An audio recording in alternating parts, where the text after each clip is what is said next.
How's it guys, this is Dayvy FPL and welcome back to the Fantasy Premier League video here on my channel. Now in this video, we're going to be going over a free hit draft for those of you who have the chip and also for those of you who don't. I mean, you can use the squad as kind of a set 11 that you want to maybe build towards with those free transfers if you guys have managed to stack a couple of those free transfers up. If you want to be using your hits, that's also perfectly fine. We'll be talking about the hit scenario in the game week preview tomorrow where I kind of address why it's actually okay to take hits in a blank game week. But if you guys want to know if you should be using your free hit or not, if you still have it, I released a video yesterday, the ultimate guide to blank game week 29, so go check that out because in that video we cover in-depth analysis on the whole free hit scenario with these injuries. But a quick summary, if you guys don't want to go check the video out, in the description below, is that because of these injuries to these high owned players, I actually think that using the free hit is going to be quite a differential aspect for this blank game week 29, and you can actually use the free hit to advantage here, even in terms of a differential aspect. So I do think it could be worth using the free hit. Just monitor maybe the situation coming into that blank game week 29 deadline and just assess which players are in and out. But as I mentioned, I'll be going through some drafts in this video, so if that's something you're interested in, sit back, relax, and let's get straight into it.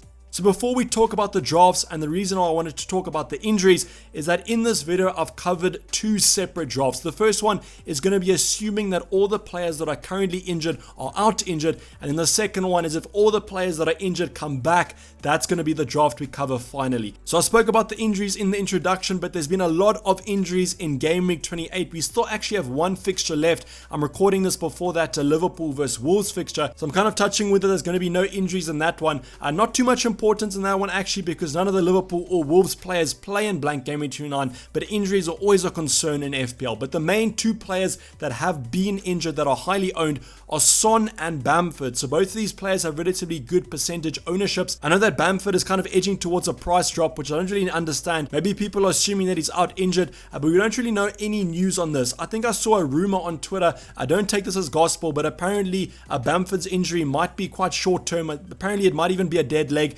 whereas Human Son's might be a little more long term, but we don't know anything about this current injury scenario. The one thing that's a little bit annoying about Human Son is that it is Jose Mourinho. While I don't know if he'll be playing mind games for Aston Villa, we always have seen that Mourinho kind of downplays injuries when either they are long-term injuries or he overplays injuries, as we saw with Human Son early on in the season, where he said he'll be out for a couple of months, but then he was back for the next game week. So we don't really know the scenario with both these managers. I'm kind of hoping that they come out and say that Son and Bamford will be back. No 50-50s, no kind of all wait and sees. The thing that I would kind of recommend as well is that even if we do get some 50-50 calls on them, I would probably just keep them in my lineup unless you guys are on a free hit. If you guys are on a free hit, I would simply just take these players out. There's enough players this game week in form and around that same price bracket that you can kind of nullify the risk of these players not starting and get yourself a full starting 11. But what I would recommend is wait as long as possible. Don't take Son and Bamford out, because I'm pretty sure there's going to be a lot of budget tied up in these players, so you don't want to lose that value if it is confirmed later on in the week that they're going to be back, and then you have to simply bring them back in for that value loss. So just keep your eyes on that. But as I mentioned, two drafts in this video,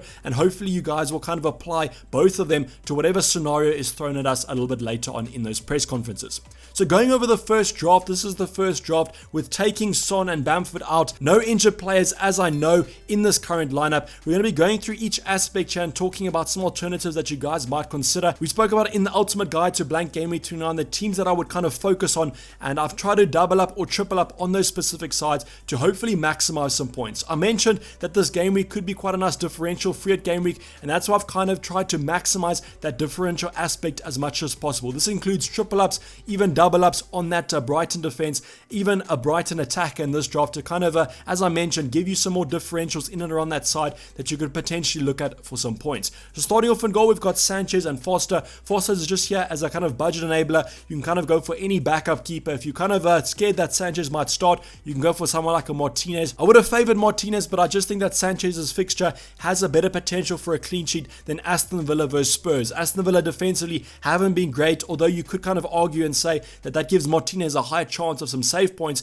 and if Aston Villa magically do keep a clean sheet, he'll be on for some bonus points as well. So you could argue that, but I think Sanchez here, I'm going safety with that clean sheet against hopefully Newcastle, with a lot of those Newcastle attackers out injured. We got Wilson, we've got Almiron, and we also have Gucci out injured. I know their manager Steve Bruce came out and said that Almiron might actually be back for this Brighton fixture, so maybe just monitor that news. But I think one of the attackers back isn't going to do too much damage. Hopefully I haven't jinxed those Brighton defenders now, but I do see Brighton keeping a clean sheet in this one. So I've gone for a double up of Sanchez and Dunk. I've gone for Dunk because I simply can't afford him. You could also go for a player like Feltman, a player like White, but I just think that Dunk has that more attacking threat from the set pieces, and because I can't afford him, I'm going to put him in the lineup. We then have Dallas and Reguilon, so I've gone for these two players here. Cresswell and Soufal will be on the bench. You can kind of rotate this defense as you please. You've got a ton of money in the bank left here. I think I had about 2 million in the bank if I do recall, so you can simply upgrade any department that you do please. Maybe you don't really favor a Leeds defender or a West Ham defender, you can go for another alternative, but I think I would kind of lean a little bit towards Dallas here just because of his attacking threat. I know that Cresswell has a really good attacking threat, but I think that fixture against Arsenal might be a little bit tougher than Leeds against Fulham. So I've gone for Dallas and Reguilon here. Reguilon's the one that might have some rotation there. We've seen that Jose Mourinho likes to rotate those fullbacks, so just keep your eyes on that one, and if you don't think he's going to start, you can go for another alternative. I think that Alderweireld and Sanchez are probably the favorite centre backs at the moment, so you can go for either one of those. Maybe you want to take a punt on someone else from those Spurs fullbacks. With the whole West Ham scenario, you can always play them, but what I would kind of do with my free hit is, because I have a free hit squad and I can rotate it as much as possible, if I do own an attacker from a specific side, I probably won't own their playing against defender. What I mean by that is because Arsenal play West Ham, I've gone for Lacazette and Aubameyang here, so I'm not going to play West Ham because if those two options score, then my defender isn't going to get the point. So you kind of understand what you're saying there. If you don't understand what I'm saying about playing the odds, where if you play a striker, don't play the defender they're playing against, just comment down below and I'll be happy to give you guys some more clarity on that and just explain where you guys are kind of maybe missing the logic on that one. So Cresswell and Soufal will be on the bench for this blank game week 29, and I'll go for a 3 at the back with Dunk, Dallas and Reguilon. Apologies for butchering the pronunciation there on the Spurs fullback, but you know me and my pronunciation, sometimes it isn't that good. Going on to the midfield department, it's actually a reason why I'm quite excited about using a Fred, because you're allowed to get players like a Trossard in, an Aubameyang in, a Bale in even.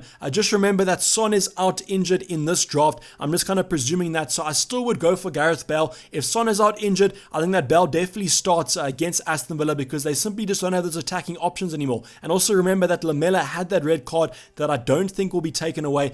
So I think Bale, Lucas Moura, Dele Alli will probably be that favoured starting 3 with Harry Kane. We also have Trossard here. We mentioned that Brighton fixture that I do quite like, and in the Game Week 28 preview, we spoke about Trossard and how I prefer him to other forward options. You could also look at Mapai, but the thing about Mapai is that because we have so many forward options this week, Lacazette, Kane, Watkins, there also is Antonio if you want to look at that option. From a midfield department, I think there's a lot less options, and that's why I favour Trossard here. Still a great option. I don't think there's too much between Trossard and a player like Mapai, so I would still go with Trossard here. Aubameyang, I've gone for that Arsenal double up. So Aubameyang was benched against Spurs for that North London derby because of apparently a disciplinary action. There has been more news confirmed about that. Apparently he was late for the fixture and that's why he didn't feature.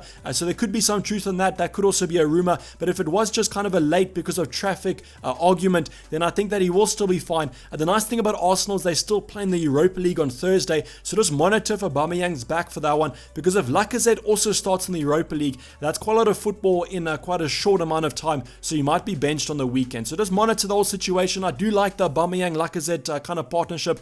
I thought that Arsenal played quite well against Spurs, so that kind of puts a little bit of faith in these players, and because they're so differential, I think that you might as well just take a punt on that Arsenal attack. Lingard is going to be on the bench here. I mentioned I'm only going to be playing 4 midfielders and then all my 3 strikers, so Lingard falls to the bench. You can always start him, but I just think against Arsenal, maybe not going to be the best fixture in the world from a defensive point of view, and with all these options, in my opinion, having better fixtures, I think that Lingard will be first on my bench. Then we go with Bale, who's a nice little differential still. Not many people do own him. The annoying thing is against Arsenal, he was taken off. I think it might have been even before that 60-minute mark, so that might cause a little bit of worry, and it actually might come in handy if he does manage to bang against Aston Villa, because managers now will be a little bit hesitant to bring him in because they've suddenly seen that there might be a rotation risk. So I still would go with Bale here, especially if Son is out injured. And then finally, it's going to be Rafinha. So without Bamford, I'm considering Bamford as injured in this draft. I still think that you should own a Leeds attacker, just because from a stats point of view and from a playstyle point of view, Leeds just love to attack, and Rafinha on the stats is great in all kind of attacking departments, so I definitely will be starting him. And you could even maybe consider consider him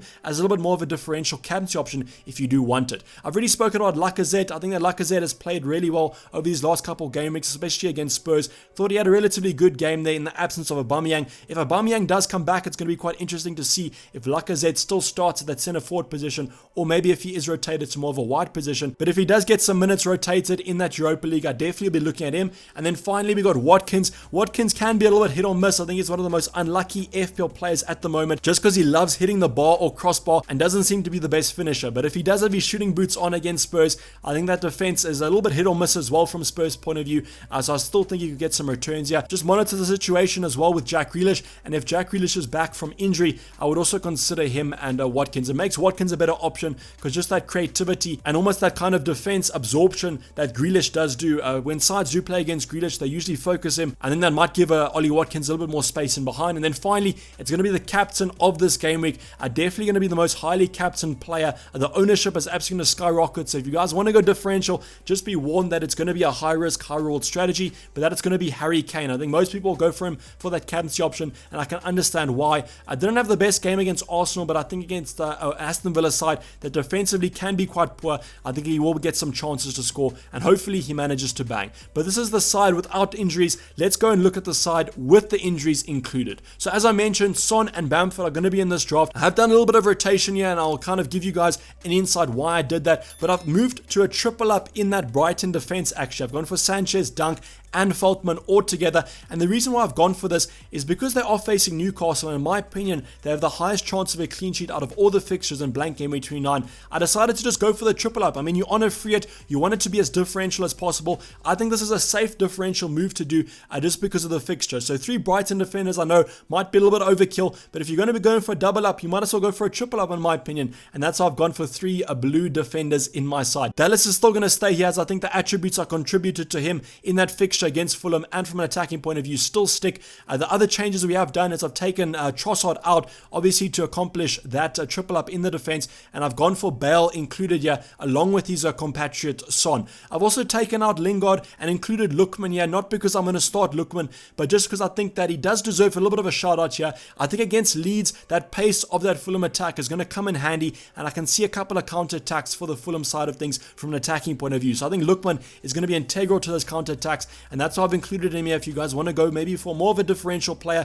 instead of maybe a Rafinha or other options in midfield. So I think that Lookman could be a nice little shout. And then I've just included Bamford here instead of Lacazette. Might be a little bit of risk aversion there. I think I might trust that Leeds attack a little bit more than that Arsenal attack, just because I favour the fixture against Fulham rather than Arsenal's fixture against West Ham. That could come back to bite me. Whenever we kind of trust Leeds, they do come back and disappoint usually. I'm just thinking back to that game week 18 bench boost. I'm not salty at all, but I'm just kind of giving you guys a reminder that it might not be the best to count on Leeds, but I definitely would in blank game week 29 because they do have one of the better fixtures in that blank game week. So this is basically a wrap for the video, guys. Hopefully you did enjoy it. Please don't forget to like it if you did, and subscribe if you're new. I have not subscribed yet. I'll be seeing you guys tomorrow for the game week 29 blank game week preview, and then the team selection going into the blank game week 29 deadline are coming up probably on about that Thursday. We might be doing a deadline with Dayvy stream. Comment down below if you guys do want a deadline with Dayvy stream. It's a little bit of a boring game week this blank, not many fixtures there, so I don't know how many talking points we will be going over, but if you guys do want to stream, I definitely will be considering it. I'll be signing off though. This has been Dayvy FPL, and I'm out. Cheers, bye.